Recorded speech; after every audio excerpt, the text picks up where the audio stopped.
Hey guys, welcome back to another episode of Trade Stock. I'm your host today, Justin White, and I have three amazing guests in the studio. We're going to be talking all about electric equipment.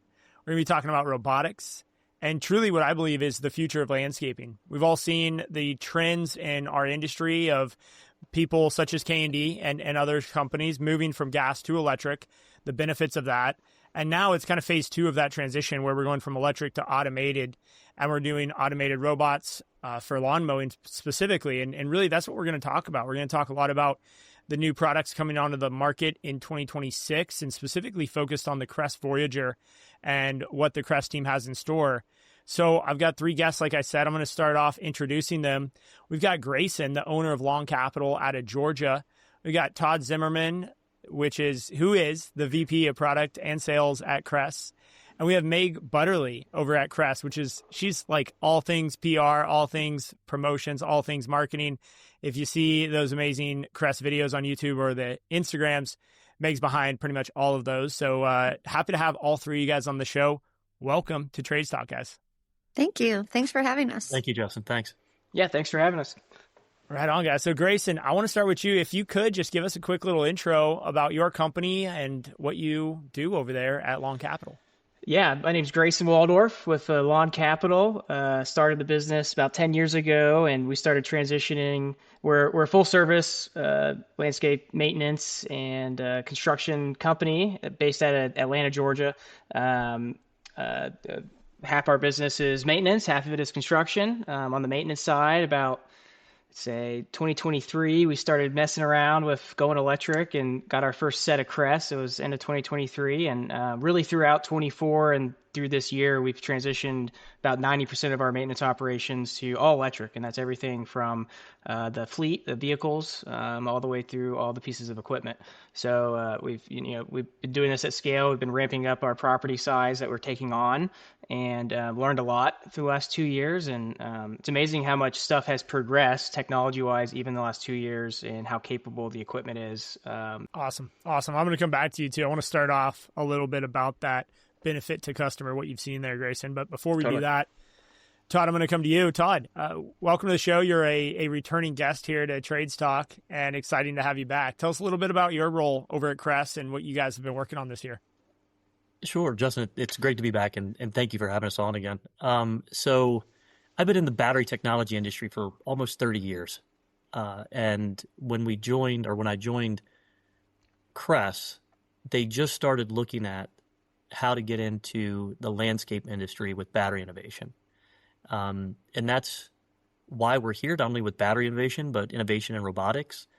And there's a lot of new things that are coming down, not only in product, but batteries, to help landscapers ease that concern of changing from gas to cordless, but also being able to utilize automation to look after one of those biggest concerns everybody has, which is labor scarcity and how to overcome that. So we've got a lot of fun things to talk about today, and hopefully it'll resonate with the disruptors that are listening on to the podcast as well. Nice plug. Awesome. I'm excited for that. Meg, welcome to the show. And you are a returning champion yourself. I am. I don't like to say champion, just returning guest. Yes. Nice to be here. Thanks for having us. Well, Meg, so you're all over. If you've been at the Kress booths at these conferences where, you had people like Jesse Cole in Kentucky hanging out at your booth, you're kind of pulling the strings behind the scenes, making everything look great and happen. What do you do at Kress? Because you seem to be everywhere, doing a little bit of everything. We were actually just having that conversation a few minutes ago. It's a great question, Justin. Wait a minute. Watch that tone. So, first and foremost, it's the organic social media piece and the PR. And also I work with big voices in the space, like yourself, from an influencer standpoint too. The nice part about working with Kress that, since we've been growing over these last few years, is now with more and more people adopting the electric and bringing it into their fleets, one of my biggest requirements now is before you can come and work with us with Kress, you have to be at least 70 to 80% fully converted to Kress in electric. You have so many influencers, or they call them KOLs or KOCs out there in the industry now, and a lot of them just go for the money grab. So it might be, oh, I'm going to talk about this brand. I'm going to talk about this brand. And when we first came into the space, that's kind of what I was facing because Kress was so new.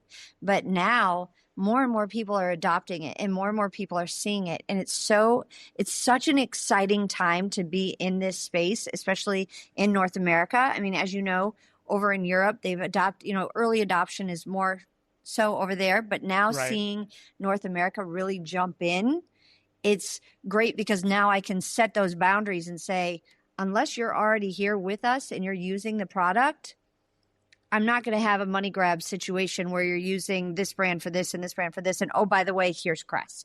So it's really exciting to see people jumping on board. I see it too. And it's so interesting because I think 5 years ago, we would never really think about influencers and the landscape industry in the same sentence. It's very niche. Right. Like there's a fast growing group of individuals. And I think it's awesome for our industry, what's happening. But you as a vendor and a manufacturer have to protect the brand, right? And that's probably something that just wasn't such a big thing 5 years ago in our industry. Obviously, in other industries, it's been there for decades, like the music industry, for example. Exactly. It is a very niche space. And, more people like yourself and Grayson are really excited about being able to take this opportunity and be an advocate for electric in your areas of the United States. So it's really is an exciting time. And then you layer in the robotic piece on top of it. And it's just, we're flipping the industry on its head and it's a lot of fun to watch. Yeah, no, it's a lot of fun to be there, be the tip of the spear. And it's a great segue into what we're going to be talking about today, because we are going to be talking about electric equipment, the benefits of going electric, the results that we've seen, both Grayson and I, and what Todd and Meg, you guys have seen from traveling around the country, meeting with, I would go to say thousands or tens of thousands of landscapers over the course of the last year. But Grayson, I want to come to you here and just bring you into this. When did you guys decide to go 100% electric? And give us the rundown. You guys are fully electric from the vehicle all the way down to the lawnmower, correct? Yeah. So I took the approach of, I thought the whole platform needed to be electric. I didn't like the idea of a gas truck and figuring out how to charge equipment on the go. We went with there's a lot of different ways to go electric, right? Some people go out with enough power for the day. Some people use a little combo. They have, whether it's a cyber tank or some other form of charging in a gas vehicle, with just enough batteries. We went out, we wanted to be, as we tested all the brands, and we wanted as few batteries on the truck as possible. That was what I came up with, is I want, on a 2-man crew, we're able to achieve about 4 batteries with Kress. So that was, wow. And there were some other brands that we had to have, upwards of 30 to 40. And I called it battery fatigue. You'd be in the operator would just, I don't know which ones are dead, which ones are good. How do I charge them? The charger's not working, all the above. So it was really 2023 is when I said, let's do it. And when did Kress officially launch, Todd, Meg? What was that? Was that 2023? It was, yeah. Our first, we were in 2022. We had our first event where we had almost 200 landscapers and dealers to Terranea for a kind of a soft launch in Kress, and then Equip of 2023 was the industry launch. Yeah, so that's October. Yeah, I remember that was I was like coming out of COVID, and it was big. Yeah. It was big time. I remember putting the blower on though and being like, "This is it. This is like, it works. This is it." Once we kind of got our hands on the product, or I did, and Ford had just launched at the end of 22, the E-Transits and the Lightnings, but there was like that year period where you couldn't get one. It was like you had the COVID, manufacturing gridlock and all that. The supply chain was all gone. But so once all that came together and we were able to get our hands on a vehicle, we sent out a crew and we took our smallest properties, actually, put them on a route, and we just did it. We were like, let's do it. We started for Ford Transit, E-Transit, set up a cyber tank, put out 4, it was the 4 of the red batteries, just a very small crew, and it worked. So we just went month by month for the next 8 months. Now we're up to about, we have 8 crews running it full time. and it's been beneficial to us. Really enjoyed it. There's a lot of different strategies to do it. I think, but it saved a lot of headache, and I think the incalculable cost that it saved is messing with 2-cycle equipment. And I think that was, I hated it. That was really what sparked it to me, was the constant, as we were growing, at the time we only had 3 or 4 maintenance crews, and, I was being brought an issue about a blower. Blowers bogged down, mowers messed up, we have an engine problem. Someone didn't change the oil right. And, those issues just are an operational nightmare for a business that can't, have a mechanic. And what was this is a question I get a lot. What was the response from your crews as you went fully electric, or even response from people who you're going from 2, 3 crews to now 8 crews, the response from team members coming on board from maybe a gas-centric business coming to a fully electric business? Was there pushback? Was there frustration around the power? What was like the response from your team over the last 2 years? There's a lot of negativity. I think I failed with putting SOPs together, and I failed with getting management on board first. I went to the crew first, so I was very involved with the crew. I was out there every day, and I think my biggest failure was not getting management on board. And kind of management just saw me, the owner's, this is his little pet project or whatever, but and I should have got everyone on board, but there was a lot of pushback. Crew members will find a way to make it not work. I mean, they just will. But those are people in general you don't want in your organization, and that's what I've kind of found through this process, is that yes, it's different. There are good and bad parts about it, positives and negatives, versus a gas piece of equipment. It's not all perfect, but it really brings out the type of people in your organization that you want. So, defining that, your culture, your core values, and people who are negative and will, unplug a charger and say it's not working, those aren't people you want in your organization in general. Yeah. Yeah. I can definitely relate to that. And what about the customer side? I mean, it sounds like you guys have grown a lot over the last 2 years on the maintenance side, and sounds like construction too, but specifically on the maintenance, when you're going to sell a new property, how much of an upgrade or an enhancement or a value add is being on all electric company in your market, which is, correct me if I'm wrong, the greater kind of Atlanta market or North Atlanta? Yeah. So we're pretty, we're in the dense of the city. So Meg came by recently, and I mean, we're downtown. So we're we're very high urban environment. Our core market is, we're going after, high density areas with a lot of foot traffic. We want to be in the mix of it all. A lot of, serving and our impact is across a lot of patrons. So, whether that's a lot of people coming to the location, whether it's a hospital, an HOA with, multiple people there, or, small, dense single family where, you don't, there's a lot of traffic, but that's kind of our core target. And people really enjoy it. Once they get to experience it, and, it's kind of, they can't remember it the old way, where it was, extremely loud, and the noise is the largest factor. Another part of our services, we're not using glyphosate or Roundup either. So, we try to take a more organic approach to the whole ecosystem of the landscape. But, noise is the largest factor. Cleanliness of our equipment and trucks. We're able to keep the electric equipment a little cleaner, and our vehicles cleaner, not having the fumes and gas around people. It's a much more pleasant experience, especially at a hospital, where patients are going in and out. Our crew can be by the front door, blower off, blower on, and it's not a massive interference to their business. It's funny because when we were in Atlanta and we kind of went around with a couple of the crews, and one of the stops was at the hospital, and some of the staff came outside, and I was asking them, I said, have you guys noticed? And they said, we'll never let them go back to gas. Just, the patients who are coming in and out the door, they're sick. They don't feel well as it is. You've got worried family members who are with them. They don't want to, hear these loud blowers when they're going in and out and coming out. It's just, they said that we'll never let them go back to gas now that we've experienced the electric.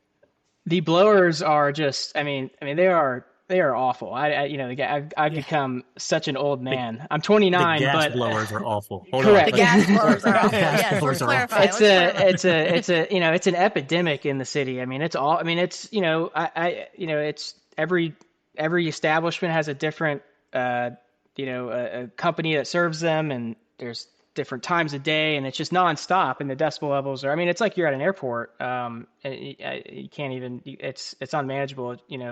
Now should it be regulated? I don't know, but it's definitely, I think people should choose and look for companies who are providing this, because it's operator safety.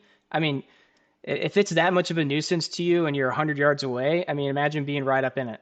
And we all know, I mean, Justin, you know how hard it is to, at scale, make sure everyone's got ear protection in, I mean, it's very hard. I remember being in the field myself. It's hard. Sometimes you're like, we're just going to run with it.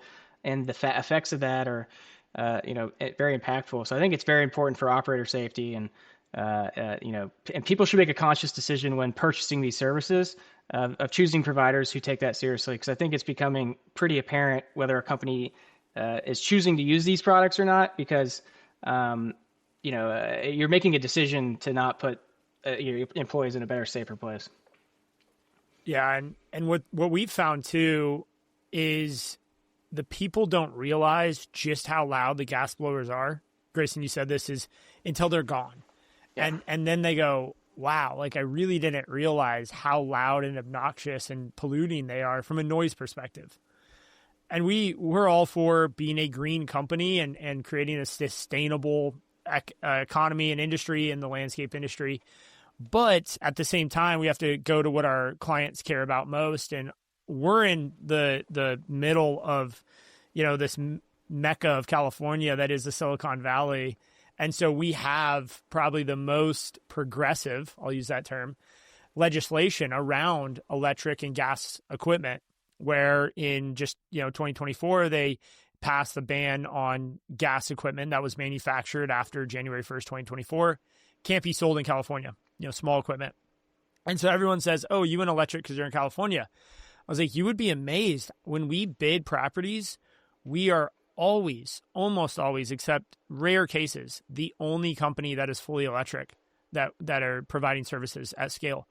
Because once you get over that 10 to 15 crews, a lot of people aren't willing to make the capital expenditures and the CapEx that is needed to go all electric at scale. And when you do it small bits at a time and different brands, and you kind of mix and mingle everything, like Grayson, you said about all the different batteries, it's impossible to do that efficiently and at a commercial scale level. I was recently on a private golf course, and I was with my buddy golfing, and we're teeing off on number 2 hole. Meg, I tagged you in this post, and it's like this serene, beautiful golf course. There's small houses kind of littering the area, but nothing too crazy. And we're getting ready to tee off, and you hear the gas blower start up right next door on that house that the maintenance guys are at. And it's just ripping through the air, and it's so loud that we're like, how is this allowed on this private golf course? It's this beautiful, serene Alistair McKenzie design, and we're just being completely noise polluted. So I think people are getting smart about the gas-powered issues that are showing up in the world, and are looking for more electric options, which we've luckily found that, Kress has actually an easy replacement for that, and provides the power. And so, Todd, I wanted to go over you here. You talk to a lot of people about the product. You talk to a lot of people about the power of Kress. I mean, what are you seeing when people start to transition? We're not going to get to robots quite yet, just from the electric side, when they transition from gas to electric. What's some of the feedback that you're hearing from companies around the country that you meet with? Well, it's a fair question, and I think it ranges depending on where they are in their thought process.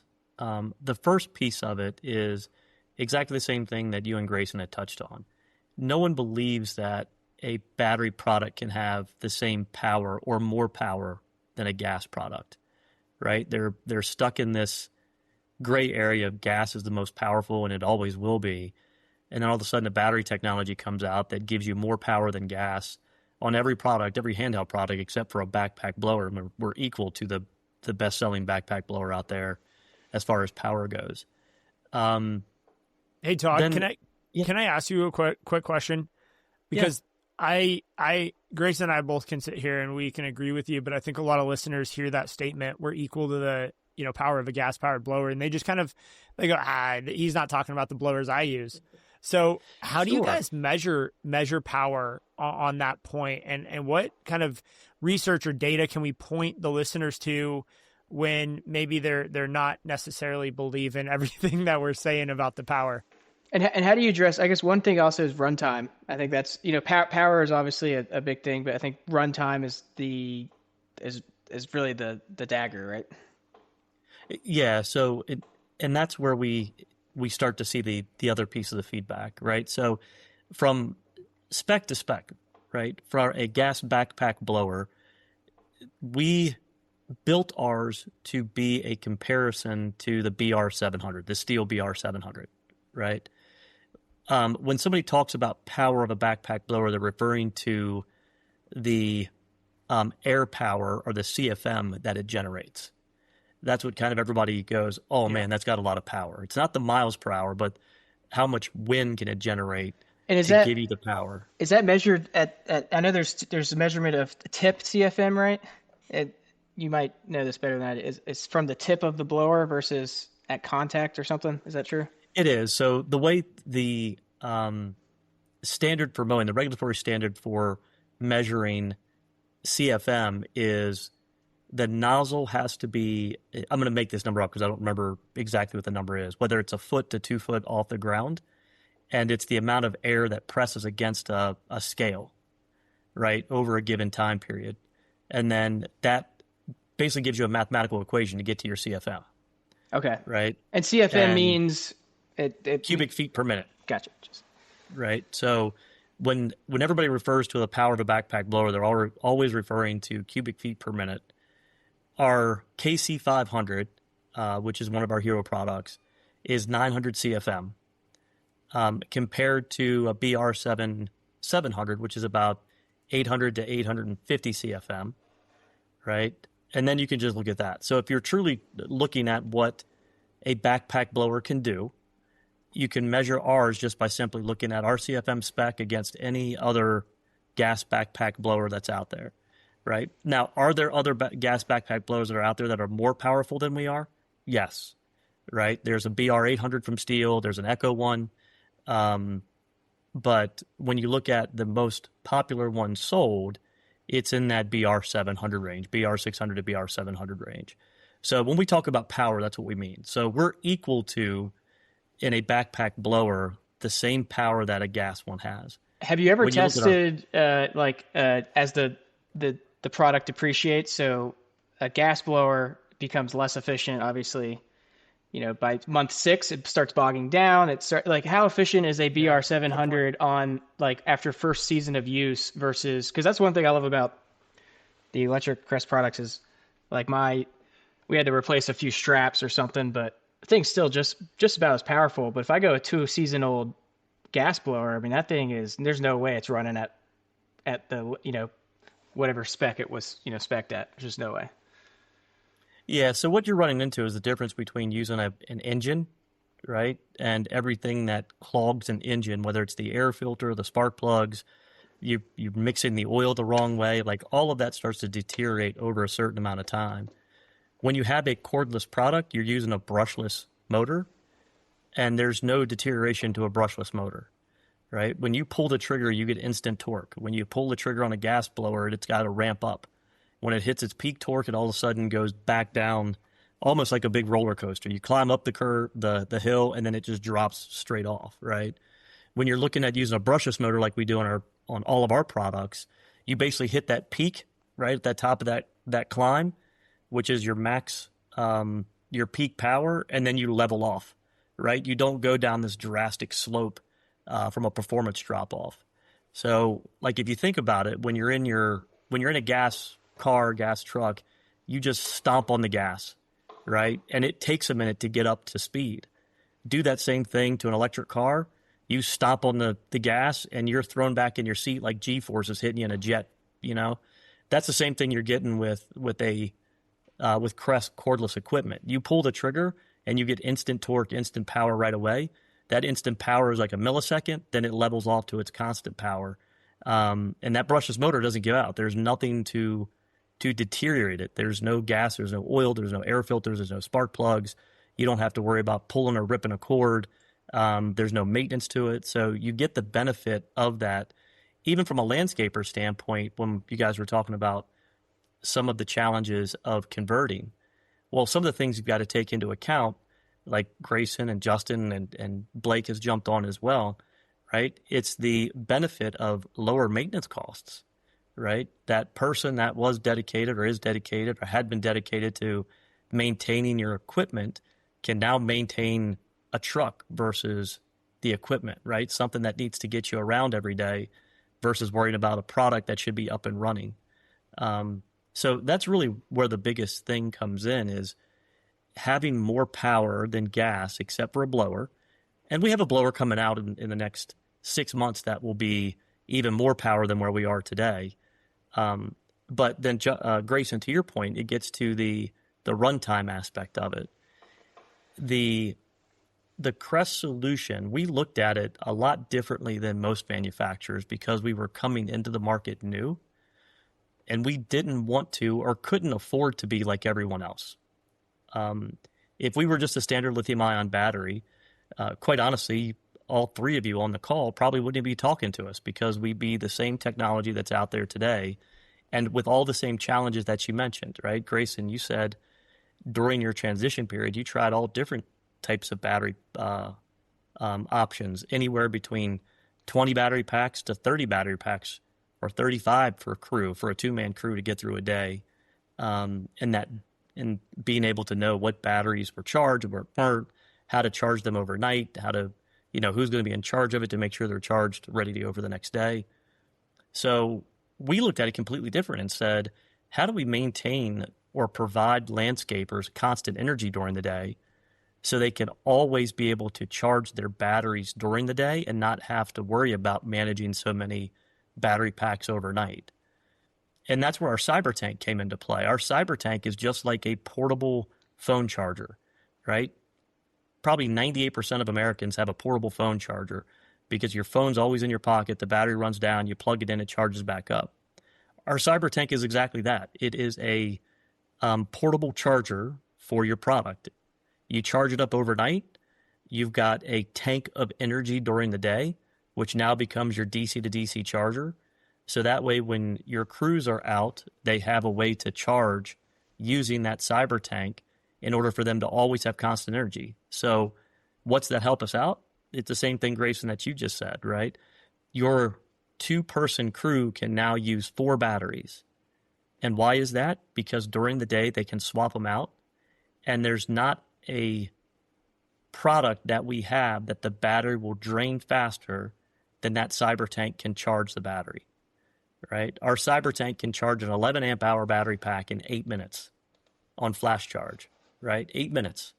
That's got to be, I think, the biggest level up in technology, that like multiple orders of magnitude improvement, and why we've been able to actually go all in is the battery power. And because you could build everything else, and I think a lot of people have, and durability is an issue, but it was always the batteries for us. And I always say we tried every color of the rainbow and landed squarely on Kress because it was so clear to us and to John, our COO, that the battery power, it's all about energy in this next stage, and you guys have the power. So, hey, I want to bring Blake onto the call. Blake joined us here just a minute ago. Blake from Garden View Landscaping in San Diego, or LA. Blake, bring us up to speed, man. Where are you out of, and what are you guys doing down there at Garden View? Hey guys, good to see you. Hey Blake, what's up? We're over in the LA, Pasadena, California zone, and been using the Kress stuff for a couple of years now. Same story that Todd's talking about with those battery charge times, and this is the big old difference maker for us. So we're all in. We've been using it on all of our crews now for well over the full year. Time seems to fly, but it's it's awesome. It's been smooth and sweet, and that we've been through a lot of other manufacturers. We tried to go all in on, did our demo cruise on Husqvarna and found all these failing chargers and batteries that we had to have 1 million of, and realized that was a similar situation with a bunch of others we demoed. So once we got over to the Kress, it's game on. It was awesome. Yeah, exactly, man. Well, thanks for jumping on. So, yeah. So for us, I mean, at this point, for everybody, I think in the landscape industry that's providing any type of maintenance services, it's an obvious value add on the electric side. It's a cost saver on the P&L from an operating perspective. It's a value add from a sales perspective. And the biggest challenge, the biggest hurdle you got to get over is what Grayson kind of mentioned earlier, is getting your team on board, which was our biggest issue. But there are some things, and I think this is where we're headed, where an owner, CEO, or leader of a company has to make a decision that there is a trend happening in the industry, and you're either going to be Blockbuster or Netflix, and you got to pick a lane, and you got to do your best to get your team on board. But you also have to understand that some people just aren't going to embrace change like you want to embrace change. And when you make that switch, you're going to lose certain people, and you have to be willing to go through that process, and you have to be willing to lose a few of maybe your better technicians because they simply have a way of doing things for 20 years that they believe in. And that's been probably the biggest hurdle. But if you can get over that hurdle, on the other side is a ton of value. Now, I want to talk about robotics because that is really that next opportunity for us as we move, like Blake, Grayson, and myself, into the full electric rollout. We're now looking for what's next. Where can we find that next level of disruption and innovation that can, again, differentiate us from the competition? Because I believe in landscaping, in the landscape industry, it's not so much about being the best as it is about being the newest and the different and the most different when offering maintenance services in today's game. So you obviously have to do quality landscape services, but having a differentiator like fully electric has been a huge selling tool for us. And I believe robotics is going to be a huge selling tool in the future. And so, Todd, I want to go to you and I just want you to give us the quickest update on the Voyager you can. What is the Voyager in your own words? What does it do? And then, Grayson, I'm going to come back to you, and I want to ask just like, what are your plans in an ideal world of rolling out robotic mowers at Lawn Capital in 2026? So, Todd, key us up a little bit, paint the picture. What is the Voyager, and why is it such a big deal? Oh, absolutely. So let me take one step back. So from a robotic standpoint, we look at it in two different scenarios. We have robots that are built to stay on property and mow all the time, right? Those are perfect for certain landscapers, golf courses, sports and turf.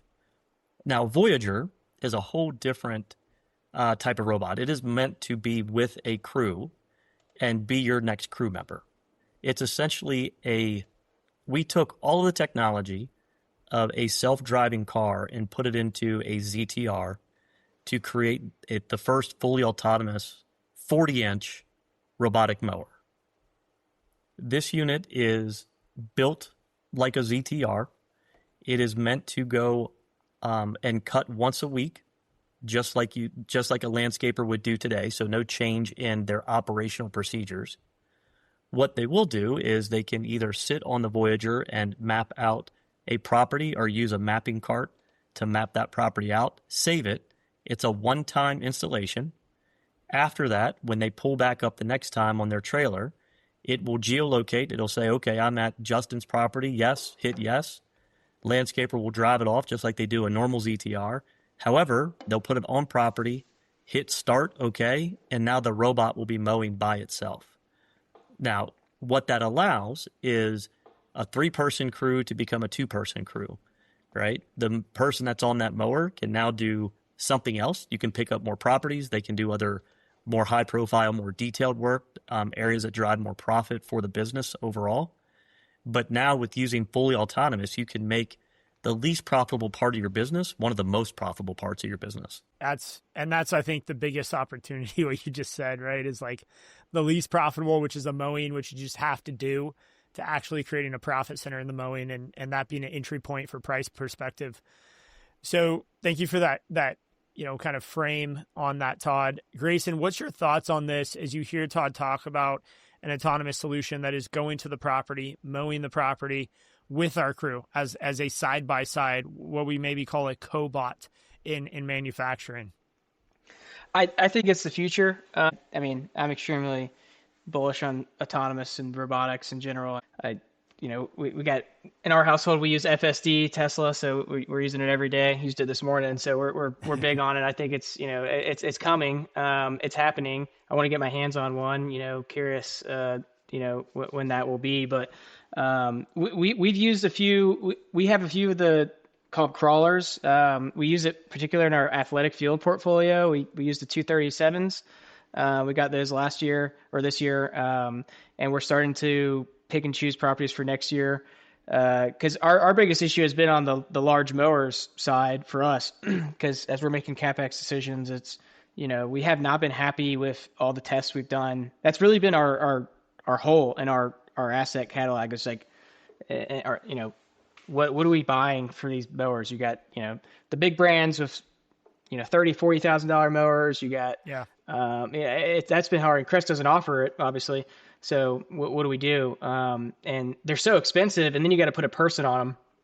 So it's like, okay, what do we do now? But I think I want to get to a place where a 2-man crew is a single person crew. I believe we can get to a more we can take let's say if your average wages on a crew for 2 people is 100, 120,000.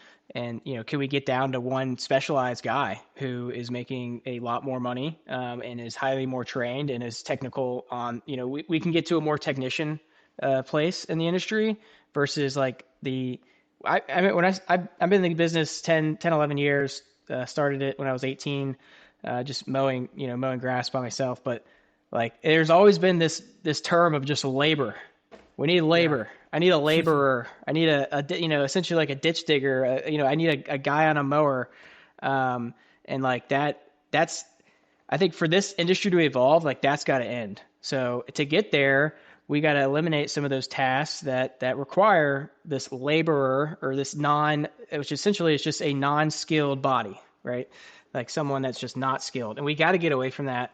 And until that, I mean, side note, I just had my second son on Friday, came back from the hospital last night. So thank you. But I was thinking the other day, I was like his name's Beckham. Will he ever mow grass?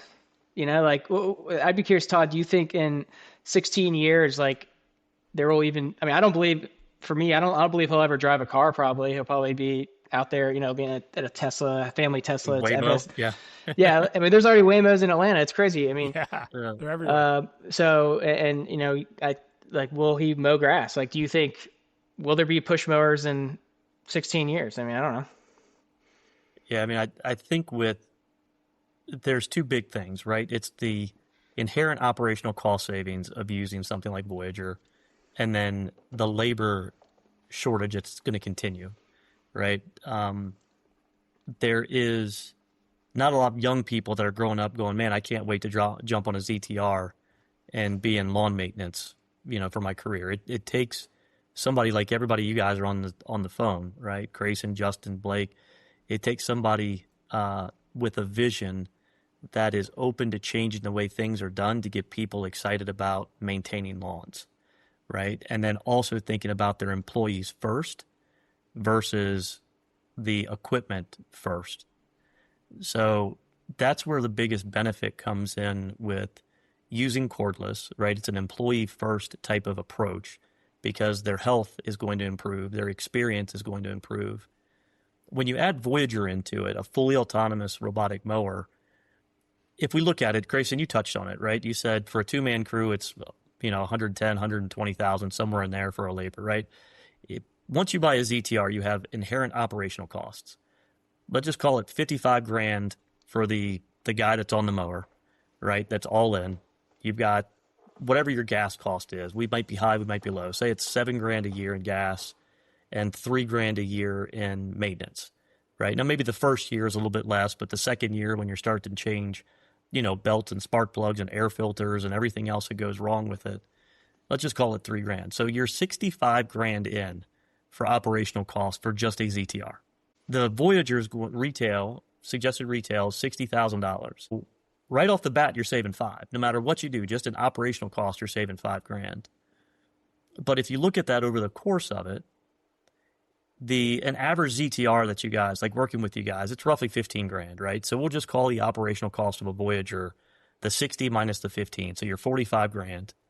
Spread it over 5 years because we've got a 5-year service life. It's $9,000 a year. Finance it if you want to, pay cash. But if you finance it, say it's 6%, it's another $1,000. So you're at $10,000 versus 65.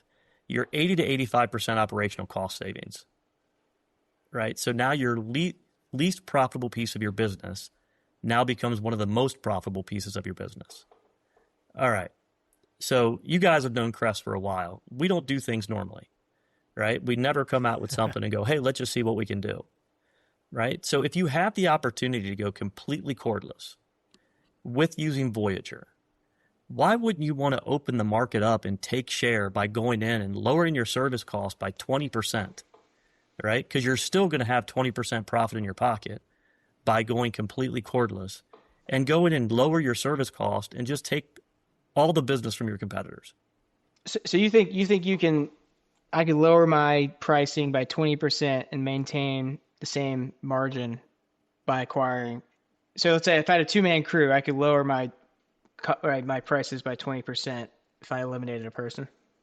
Right. Yeah. Because now that operational cost is gone, right? Your operational cost for Voyager is charging it at night.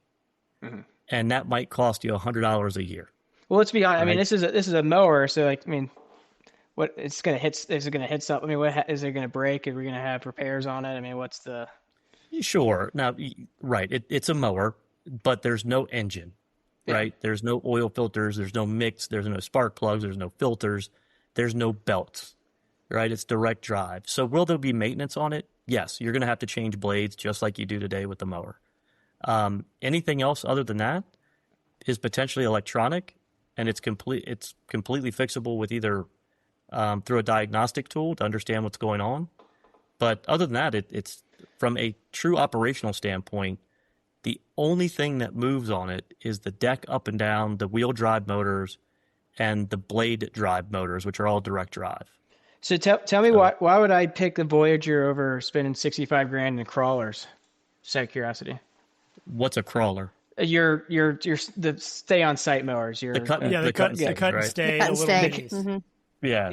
So it depends on the application, right? So right now, landscapers are hesitant of using cut and stay robots. So in ours, we call them either the missions or the megas for residential properties, HOAs, commercial properties, because it changes the way they have to approach the property.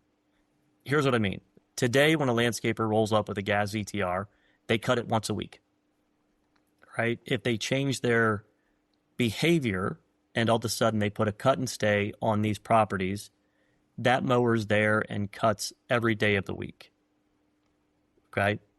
If they implement it the right way, that landscaper can literally roll up, maintenance that cut and stay robot, the KR236, 237, whatever it is, and then all they're doing is trimming, edging, and blowing. But they have to think through the operational side of doing that.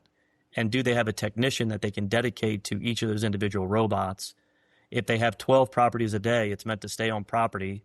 So if they're doing 60 properties a week, they've got 60 robots. So if you can implement, or when implementing Voyager, which is built to mow once a week like the landscaper is doing today, it's just really a value to the landscaper depending on how they want to approach it, right? Because now you can have, to your point, Grayson, you can take 2 operators and become one.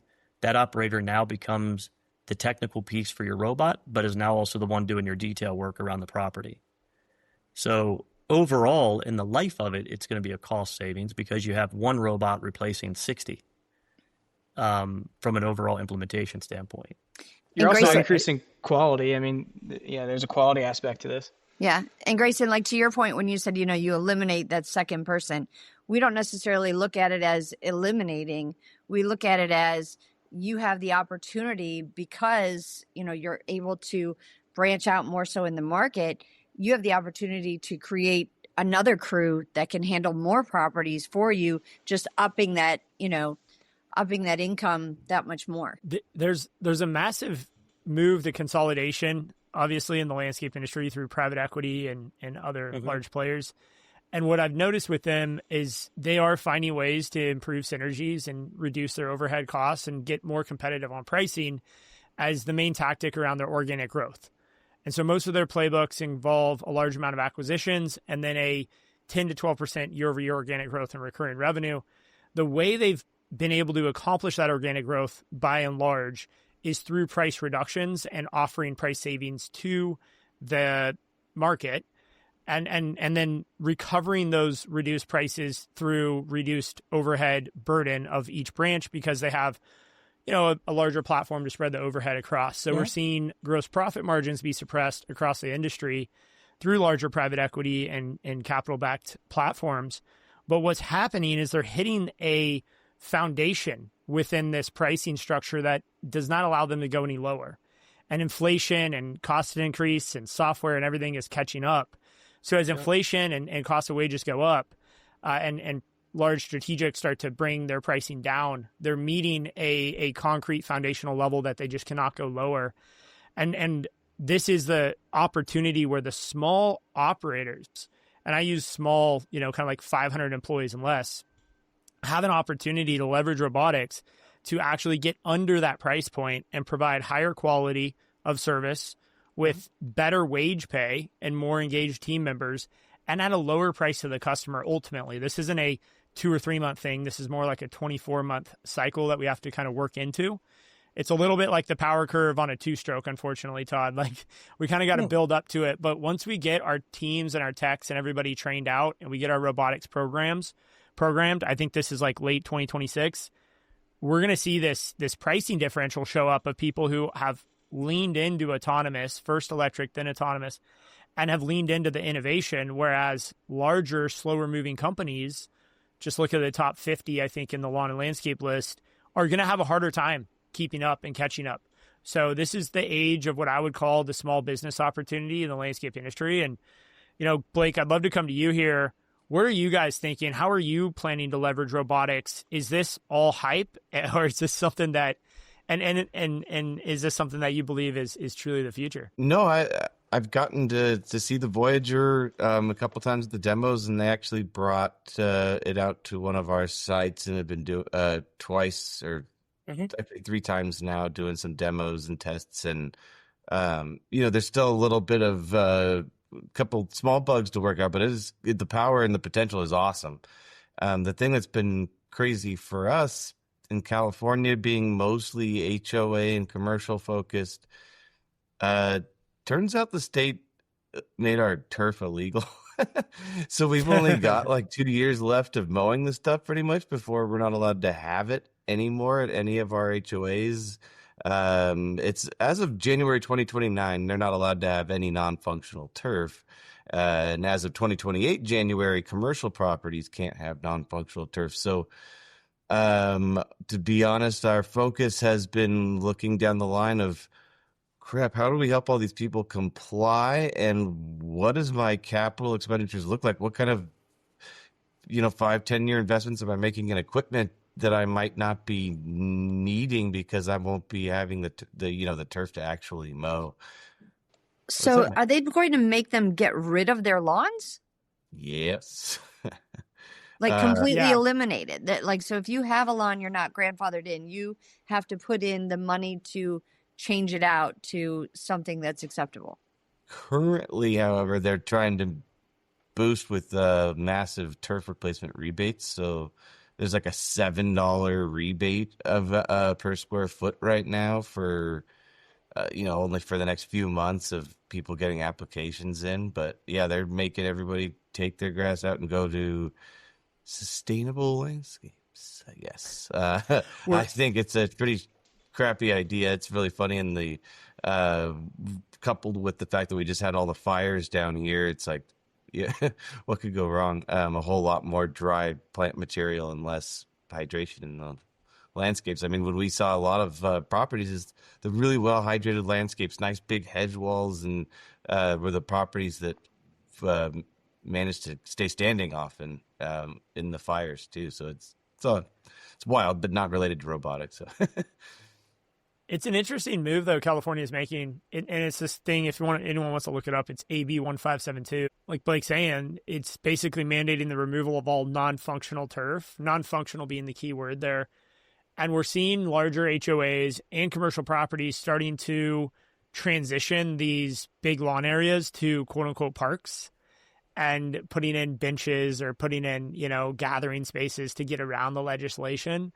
And if there's one thing I know about California, they're really good at writing legislation in Sacramento and really bad at actually implementing and following through on the regulations of that and the enforcement of those legislations. There's no way it's thought out.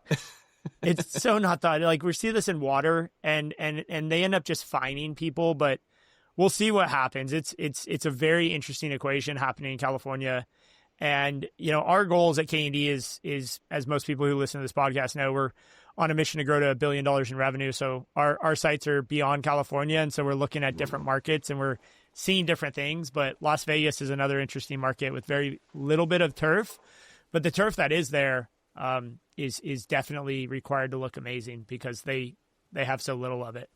Yeah, I was just looking at that. Thank you for that information, Justin. I was just looking at it, and it says it looks like it's for HOAs. It looks like it's for common areas, but residential lawns look to be exempt at the moment, so that's good. But the HOA common areas and commercial and so on. Wow, That's going to be a lot of space that's got to get replaced. And granted, it also, if it's it has to be potable water. So we have some big properties with non-potable that we're going to be playing with all the robotics and stuff on. But most of our radius and everybody we serve is on potable water. So it's going to be a wild couple of years. Yeah, it's going to be interesting to see how it plays out. Hey, Grace, I want to come back to you on the pricing conversation as we kind of throw that around a little bit. What's your take on that idea of being able truly to be the, I'm going to say it like the low cost provider with higher wages, higher quality through automation? We've seen it in other industries like manufacturing, but what's your thoughts on actually seeing it make its way into the landscape industry? I think it's possible. I think we've seen like our costs come down pretty dramatically with just the handheld side and, not having robotics fully integrated at all. But yeah, I think, we've seen our costs come down, but, in general in business, as you're growing, costs seem to find its place back in, you end up putting that cost sometimes somewhere else. I think it's always risky business, trying to be the low bidder. I think that's, kind of how we're all taught, not what not to do. But I think there's an opportunity where if you're strategic about it and you can be smart about it, it's possible. And we're seeing that when we start to bid some of the larger contracts that, whether it's a government bid or something, we know we can do better at it due to our lower cost structure. At the end of the day, like our highest cost is always going to be people. And obviously if robotics reduces that, it gives us an opportunity. But I don't know, I think 20%, I mean, that's I like it. I mean, that seems, I don't know if I could drop my prices 20% tomorrow. I don't know. But I think over time you could. I think you could see. I think it might help with like inflation, and you hear the word inflation, right? And it's like when inflation and the the whole economy was at 7% or 8%. It's like, but inside our business it was higher. Like when you think about our largest costs, our largest inputs, it was vehicles. Vehicle inflation was higher.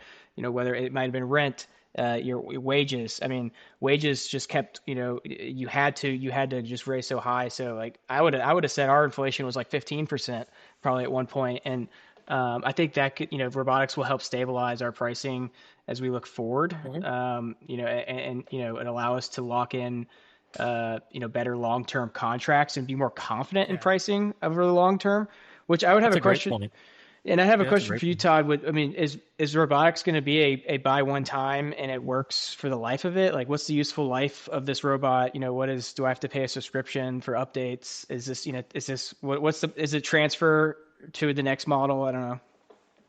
So with all Kress robotics, there's no pay to play, right? You're not paying to use the app. You're not paying for 4G. You're not paying for RTK access. Everything's free. Right. For the Voyager, because it's going to be used so often, we built it to basically 5,000 hour service life. Right. So every inch of it's been tested to 5,000 service hours to make sure that it's durable and ready for the landscape industry. Now, will things break in there? Yes, absolutely, things will break in there, right? We know that, but that's where our dealer network comes into play to make sure that we hold ourselves to that high standard of service, as well as making sure that, Grayson or Justin or Blake, if a Voyager goes down, that you guys aren't out a mower, right? That you guys aren't down and have to feel like you got to pull another mower out. So that was one of the questions, Grayson, that you started off with of, when we look at automation, how do we prepare for it? From a cut and stay standpoint, it's a little bit easier to prepare for, right? If you've got, 20 robots that are out, if you keep one or two in your warehouse or in your service place, if one goes down, you just basically take the unit that went down, replace it with the new unit, and you're back up and running again because everything's tied together. With Voyager, it's a little bit different, right? It's a one-time cut versus always cutting. So we've got to make sure from our standpoint, from Kress standpoint, that we support our landscapers that are jumping into this, right, to go fully automated, fully cordless, fully automated, and making sure that we've got and keep these robots up and running. Now, the nice part is it's cordless. There's not a lot of it that can go wrong. A blade goes dull, you change it. But if it's something more than that, then we'll figure that piece of it out, right? It's the electronics piece of it that comes into play. But, changing a direct drive motor, changing a motor that raises and lowers the deck, the techs at a dealership are used to doing that now with CTRs. So a lot of the heavy lifting aspect of it will be typical. And then there's the electronic part that comes later. So you don't need, there will be no subscription to RTK network or anything? Zero. Gotcha. Yeah. Zero subscription to RTK, to 4G, to using our app. You don't have to pay per acre, right? It's an upfront cost, and then it's the mower to use. I think one of my favorite interviews that I saw from Equip, and if you guys ever want to see the clip of it, I can send it to you, is Don Gao, our founder and owner of the company. He's sitting down and somebody says to him, so you can get your return on investment with the Voyager in just 1 year. And he looks at the person and he says, just 1 year. He said, and then after that, you have zero cost. You are saving, what you would normally have to pay somebody on an annual basis. You are saving that every single year moving forward. I think that's a big opportunity and something that's going to be proven out in the next year. And what's interesting, I think, is as we on the inside, and I say the inside, people who just embrace electric equipment is kind of, I would say you're on the right track. Once it is figured out, there's going to be this almost like this tech race, if you will. It's not like AI or anything like what we're seeing there, but it's going to be something similar. I think that the companies who figure this out are going to find that, it becomes such a cost saver and such a value add to our operation that it's like, how many can I buy, right? Like how many can we deploy at scale that makes it work? And of course, this is going to be proven out. And I think a lot of people are waiting on the sidelines for people like Grayson and I and Blake to go and, throw our money out there and test it. But I think people who watch from the sidelines are going to end up kind of wishing they got in the front of the line, because that line is going to get really big really quick. And I think it's going to be one of these kind of like inflection points of our industry where things really, really changed. And I look back, and there was a period of time, right, where the lawnmower was not self-propelled. And it was crazy to think that we'd have a self-propelled lawnmower that thing would just run away from you. It's not controllable. It's dangerous. It's a burden for the community, right? Like, we need to push our lawnmowers. Come on, guys. We don't need self-propelled lawnmowers. And now, could you imagine? And then the ride-on lawnmower was another one where, like, you can't ride a lawnmower. That's impossible. You're going to create ruts. It's too heavy.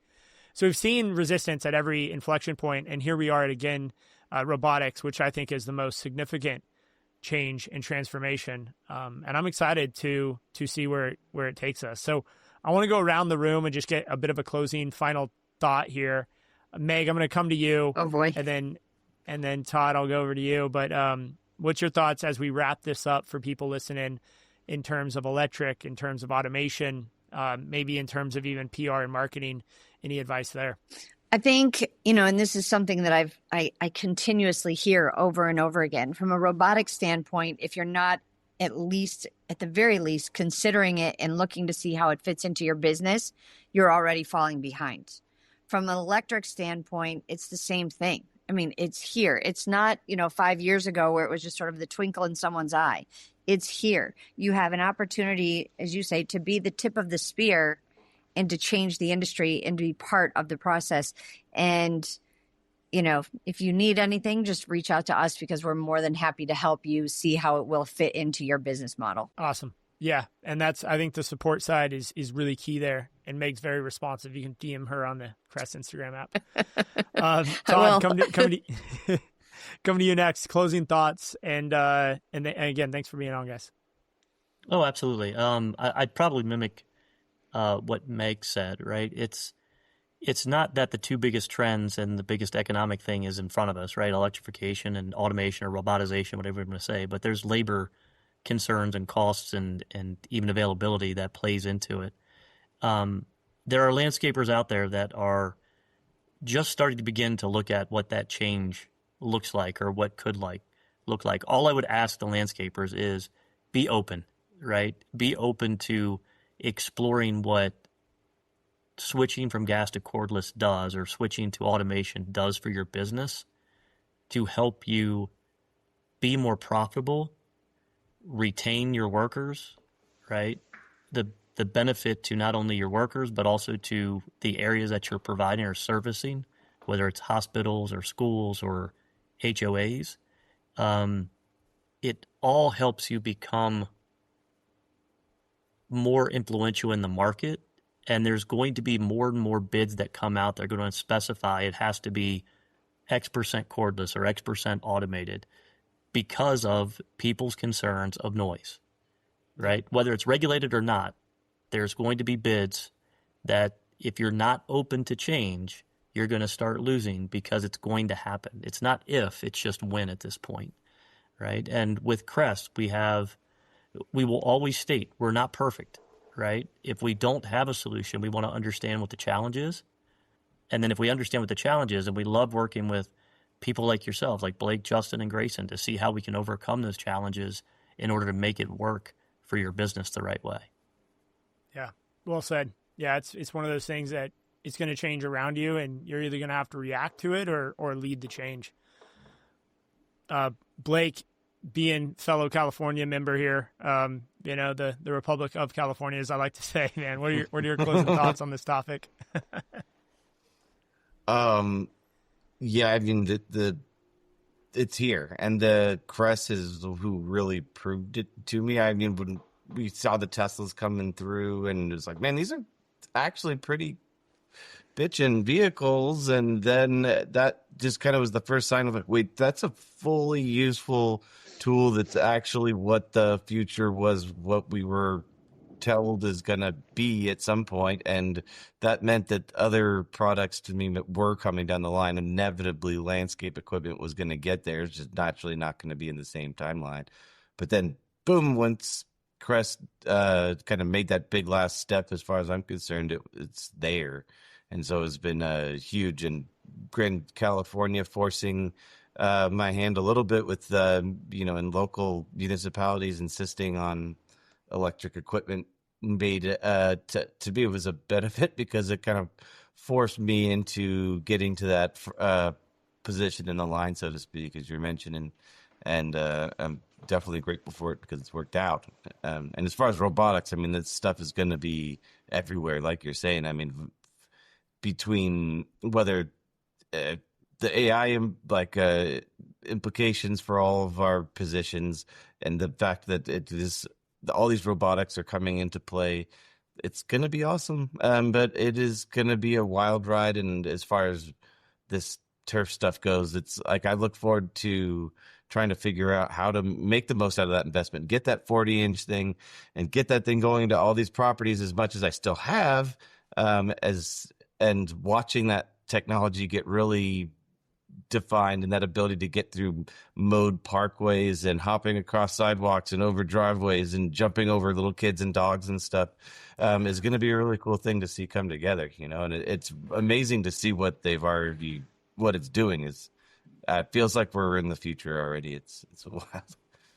It is. Sometimes I kind of have to wonder, like, what's 10 years from now look like? It's going to be wild. Yeah, it's scary.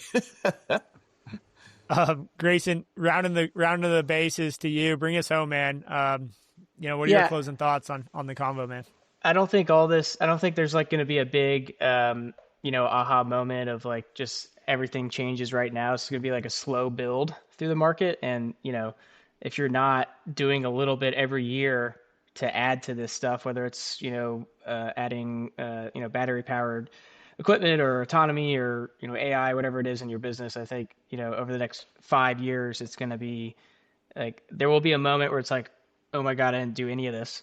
And you're going to be way too behind. So I think, you got to do a little bit every year. Go all in is my thing as well, but you got to do a little bit every year, because I think we'll quickly realize, and I think how you bid properties and address properties, once you start getting inside this technology, will change your strategy. So how you look at a contract's different when you now like understand autonomous technology. So, it totally can change how you address it and model your profitability of a contract and how you bid it. And I think we'll drive prices lower at the end of the day. But I think over the next 5 years, you're going to see a lot of change, and it's going to slowly compound. Yeah.